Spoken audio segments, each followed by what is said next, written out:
मेरा नाम सुप्रिया कुमारी, मैं क्लास 10th में पढ़ती हूँ। इस बार मैं 2026 का एग्जाम देंगे मैट्रिक का, जिस मैं TISTC कोचिंग सेंटर में पढ़ता हूँ, जिसका डायरेक्टर अमित सर है। और मैं अपने क्लासमेट के साथ फिजिक्स का दूसरा चैप्टर प्रकाश का अपवर्तन व परावर्तन पर चर्चा करने जा रहे हूँ। सर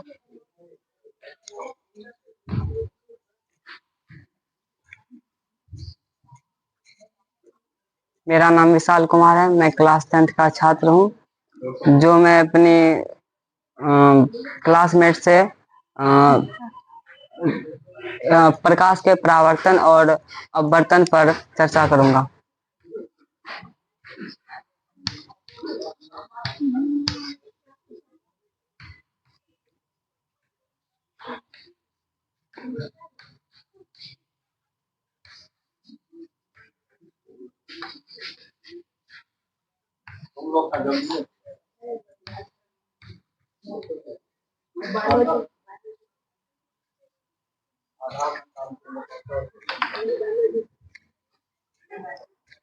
अच्छा बताओ, सूर्य से जो प्रकाश की किरण आता है वो किस रूप में आता है?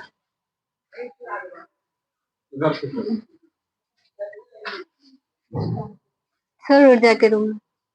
सौर ऊर्जा के रूप में, मतलब कैसा, किस किरण पुंज के रूप में आता है, आप बताओ। वो तो प्रकीर्णन के दौरान आता है, प्रकीर्णन के अति से आता है। समांतर ना आता है किरण, जो भी आता है उसका समांतर होगा। अच्छा बता, सूर्य का प्रतिबिंब क्या होता है? सूर्य का प्रतिबिंब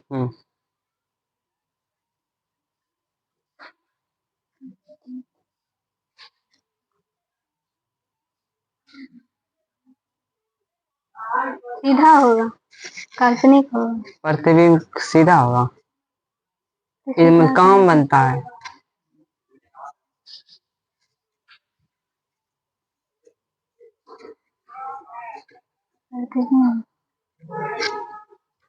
अनंत पर बनता है। अनंत में तो सूर्य रहबे न करता है, तो उसका प्रतिबिंब कहाँ बनता है? इसका प्रतिबिंब क्या होता है? नहीं पता। इसका होता है अवतल दर्पण का फोकस। और बताओ, अवतल दर्पण को अभिसारी दर्पण क्यों कहा जाता है? क्योंकि अवतल दर्पण में प्रकाश की किरणें समांतर आती है, तो अपवर्तन के बाद एक बिंदु पर अभिसरित होता है। अपवर्तन नहीं होता है, परावर्तन होता है। हाँ, अपवर्तन लेंस में अपवर्तन और दर्पण में परावर्तन। अच्छा, दर्पण किसे कहते हैं? दर्पण वह चिकनी या चमकीली सतह जिस पर प्रकाश का परावर्तन हो सके। चिकनी, या इसमें मतलब कि पेंट का कोई तो एक भाग रहता है, कली बोलना पड़ेगा। अच्छा, गोलीय दर्पण किसे कहते हैं? गोलीय दर्पण किसी खोखले गोले का भाग होता है। गोलीय दर्पण यह किसी खोखले गोले का भाग होता है। और इसका एक सतह, इसका परावर्तक सतह गोल हो। और अच्छा बताओ, क्या वक्रता केंद्र दर्पण का भाग है? वक्रता केंद्र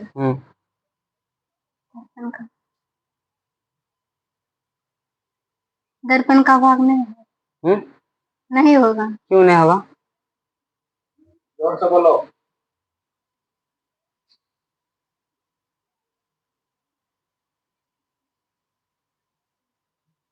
क्योंकि वक्रता के अंदर तो नहीं पता।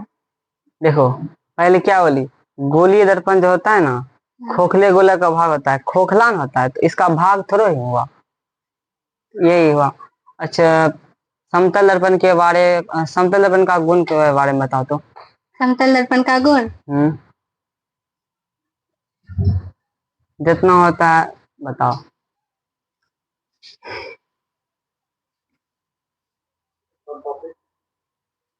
यह वस्तु के समान आकार का प्रतिबिंब बनाता है। यह पार्श्विक रूप से उल्टा होता है और उल्टा होता है ना। अच्छा, समतल दर्पण में वस्तु का प्रतिबिंब कैसा बनता है? समतल दर्पण वस्तु का प्रतिबिंब सीधा और काल्पनिक बनता है। तो उल्टा कैसे बोली? वास्तविक रूप से उल्टा, जैसे कि दाहिना दाहिना वाला भाग है ना, बायां दिखाई देता है और बायां वाला भाग वो जब समतल दर्पण के जब हम सामने खड़ा रहते हैं तो यदि हम अपना दाहिना भाग उठाएंगे तो उसका मेरा प्रतिबिंब का बायां भाग उठता है। वही तो ऐसे बोले, पार्थिविक रूप इसमें से उल्टा प्रतिबिंब बनता है, आभासी बनता है, और आभासी प्रतिबिंब हमेशा होता है सीधा। और इसमें है ना, वस्तु का प्रतिबिंब का ऊंचाई जो होता है उसका मतलब प्रतिबिंब का ऊंचाई और वस्तु की ऊंचाई दोनों बराबर होता है। और इसके बारे में गुण बताओ। इसका फोकस दूरी अनंत होता है। अच्छा, इसका फोकस क्या होता है फिर? फोकस अनंत होता है। फोकस अनंत होता है। फोकस होता है लेकिन ये पता नहीं है। इसका फोकस दूरी अनंत होता है, क्योंकि तो ऐसे मतलब पूरे समतल है, इसका पता ही नहीं चलता है कहाँ कौन सी। और बताओ।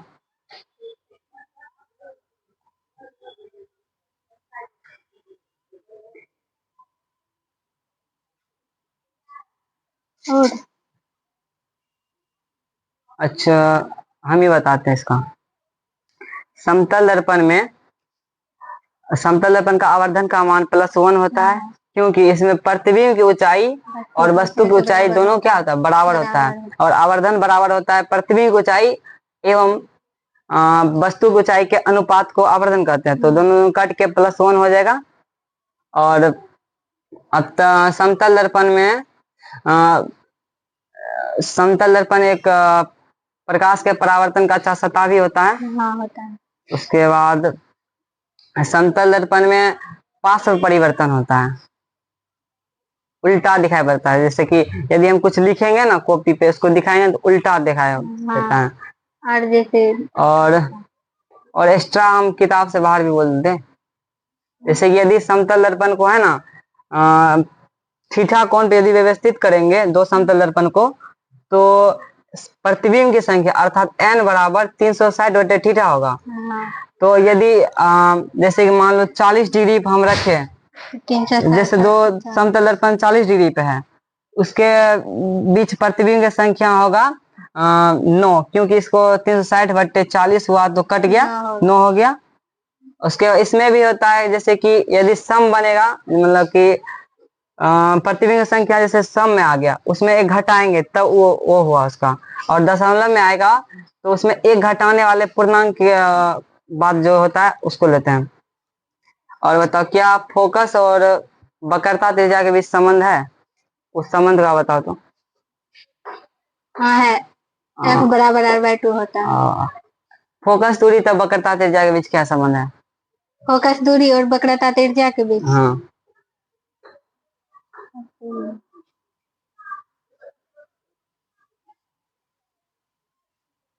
F बराबर R/2 होता है। तो फोकसों का वही होता है, इसका फोकस दूरी का भी वही होता है। बताओ, इसमें है ना दूरी पूछा है। जैसे कि मान लो चौक है यहाँ, सर चौक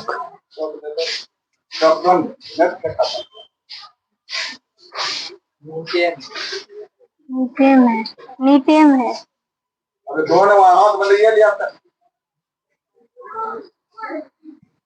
जैसे मान लो अब तले दर्पण का बनाते हैं। इसका एक शतक कलई क्या हुआ रहता है? ये हो गया मुख्य अक्ष।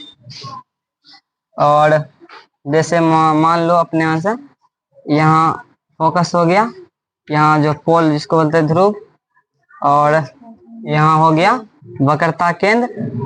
तो इससे यहाँ ध्रुव से और यहाँ के जो बीच की दूरी होती है उसे फोकस दूरी कहते हैं। और यहाँ से लेकर यहाँ तक को क्या कहते हैं? वक्रता त्रिज्या। तो ऐसे मान लो F हो गया। F जो होता है इसका क्या होता है, मतलब कि इतना वो का क्या होता है? आधान होता है, क्योंकि इधर सामान ले जाता है। तो F बराबर R/2 हो गया। इसी को ऐसे गुना करते हैं तो R बराबर 2F हुआ। तो इसमें पूछेंगे तो जैसे इसका होगा वक्रता त्रिज्या और फोकस दूरी के बीच संबंध R बराबर 2F है। अब तुम पूछो, बहुत क्वेश्चन पूछे।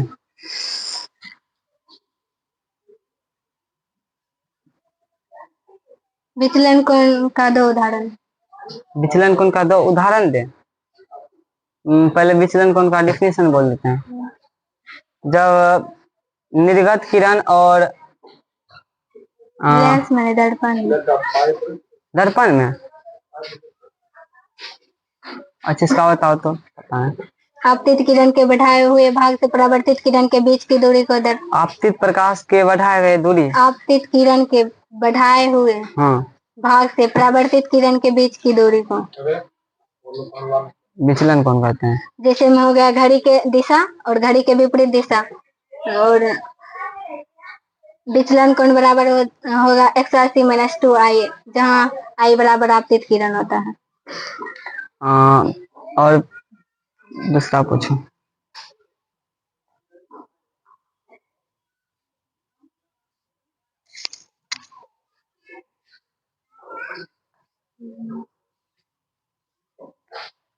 अवतल दर्पण का फोकस क्या होता है? अवतल दर्पण का फोकस, अवतल दर्पण का फोकस, हाँ दर्पण में न, अवतल दर्पण में मुख्य अक्ष से समांतर चलने वाली किरण परावर्तन के बाद मुख्य अक्ष के जिस बिंदु पर मिलती है उसे ही अवतल दर्पण का फोकस कहते हैं। इसे बड़ी एक्स से सूचित किया जाता है। इसका मान होता है, इसका मान तो जैसे ही तो आधा होता है सीधा वक्रता, ऋणात्मक या हाँ इसका होता है ऋणात्मक होता है इसका। हाँ सोचे कि वो जो संख्या वाला। और परावर्तन का नियम क्या होता है? परावर्तन का नियम, जब प्रकाश की किरण किसी सतह के द्वारा जिस नियम के अनुसार परावर्तित हो जाते हैं उसे प्रकाश का परावर्तन के नियम कहते हैं। इसके नियम क्या है और इसका नियम कितने हैं और नियम का अर्थ बताएं। इसके प्रकाश के परावर्तन के नियम 2 हैं। आपतित किरण कोमा परावर्तित किरण एवं अभिलंब तीनों एक ही तल में होते हैं। और अभिलंब आपतन बिंदु पर डाला गया अभिलंब तीनों एक ही तल में होते हैं। और आपतन कोण बराबर परावर्तन कोण होते हैं। अच्छा आपतन तल किसे कहते हैं? आपतन तल जिस तल पर आपतित किरण आती है, जिस तल पर आती है। जैसे मान लो समतल दर्पण है, उसमें किरण लंबवत आती है तो परावर्तित किरण कैसी होगी, इसके बीच कैसा कोण बनेगा, कितना कोण बनेगा? 0 डिग्री का कोण बनेगा और परावर्तित किरण उसी माध्यम में फिर लौट जाएगा। और बता, जैसे कि समतल दर्पण में जो आभासी प्रतिबिंब होता है ना, उसको फिगर द्वारा समझाओ तो। मतलब जैसे समतल दर्पण में हम खड़ा होते तो मेरा पीछा प्रतिबिंब था ना, वही इसी को दर्शाओ।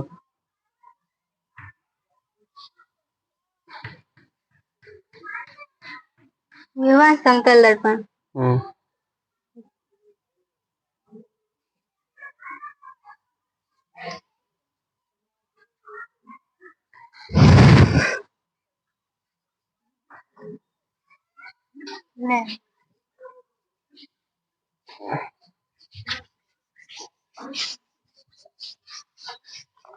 देखो मान लो ये समतल दर्पण है। अब देखो इसके सामने, हाँ इसमें जो है जैसे इसका ऊंचाई है तो उसका वस्तु का संपूर्ण ऊंचाई तो इसका आधा रखेंगे, मान लो इतना आधा है। तो इसमें जो प्रकाश जैसे गुजारेंगे यहाँ से, पहले वो इसमें किरण बहुत सारा हो सकता है, इसमें 2 ही करेंगे, लेकिन ऐसे गया तो फिर जब लंबवत पड़ता है तो बोले थे उसी पथ पे फिर लौट जाएगा। उसके बाद इसको डैश डैश फिर मिला दो, और जब यहाँ आया फिर ये इधर गया तो फिर इसको ऐसे डैश डैश मिलाएंगे तो प्रतिबिंब इतना ही ऊंचाई का इधर बनेगा। तो